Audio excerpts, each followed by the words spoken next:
Umpisahan na natin mga kaaksyon ang pagbibigay ng serbisyo publiko mula sa ating satellite office sa Kongreso. Magandang hapon po. Kailan nyo po nalaman na meron pong ganitong uri ng sakit yung anak po ninyo? Since birth po, mula nung pinanganak ko po siya, Okay. na-confine po siya ng 1 month and 8 days po sa AAMC. Nagka-pneumonia po siya. Tapos after 1 week po, nalaman na meron po siyang congenital heart disease po. Opo. So, sa inyo po, Nay, napagtatansya or syempre, nagtanong po yung doktor, meron po ba sa pamilya ninyo or sa lahi nyo na meron din pong ganitong uri ng sakit sa puso? Wala po. So, ano po yung sabi ng doktor? Ayun nga po, meron pong 2 butas po yung puso niya at kailangan po ng operahan ngayong February or March po. Opo, so kinakailangan ng sumailalim sa operasyon yung bata, no? So, it's either ngayong buwan or sa susunod na buwan or Marso. Opo. Para saan daw po itong operasyon na isasagawa po sa kanya? Open heart surgery po. Open heart surgery. Matanong ko lang po, Nanay Rochelle, ano po yung hanap buhay ni Mister? At kayo din po ba, meron po bang hanap buhay? Yung kasama ko po, security guard. Ako po walang trabaho.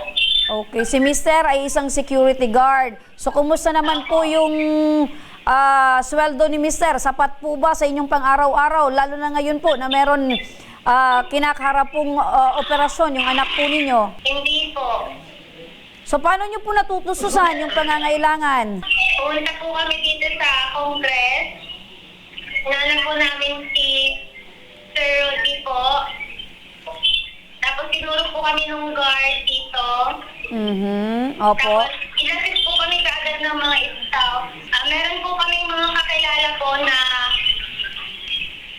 kasamahan din po namin sa heart center. Ayun. So, Napunta po kami dito kasi madali lang po silang napitan. kaya yan na si Karudi. Ano, katabi nyo na ngayon si Karudi. Karudi, magandang hapon. Magandang hapon po naman. Apo. Tama-tama itong araw po ito ay araw ng pagbibigay natin ng tulong sa ating mga kababayan. Hindi lang dito sa NCR, sa buong Pilipinas po. Araw ng People's Day natin ngayon. Araw ng pagbibigay ng tulong ng ating buting congressman. Itong case ng ating kababayan na to, kay Madam, ito po ay talagang kailangan tulungan talaga para doon sa kanyang anak. At higit sa lahat, nakita ko ang kanyang mga dokumento kanina ay ako'y talagang awang-awa sa bata. Kaya wala pang 2 minuto, tumawag na kagad ako sa buti nating congressman. Ano po yung sagot? Okay, Mang Rode, pagkaluban mo kagad ng 100K yan para sa gamutan ng kanyang anak. Ayun. So, ayan ba, Sir Rudy, ay madadala na ngayon ni Nanay Rochelle para naman ay mas-schedule niya yung operasyon po ng kanyang anak? Opo, at pinapagawa ko na kagad doon sa ating opisina, doon sa taas, ang kanyang guarantee letter para mabitbit na kagad niya. So, Nanay Rochelle, napakinggan mo si Karudi, 100,000 po worth of guarantee letter ang maibibigay po sa inyo para sa operasyon ng anak po ninyo. Maraming salamat po sa inyo. Opo, kumusta yung pakiramdam mo ngayon, Nanay Rochelle? Masaya po. Ayan. Ayun, so sabayan po natin ang panalangin na maging successful po yung operasyon ng inyong pong anak. Maraming salamat po sa pagtitiwala.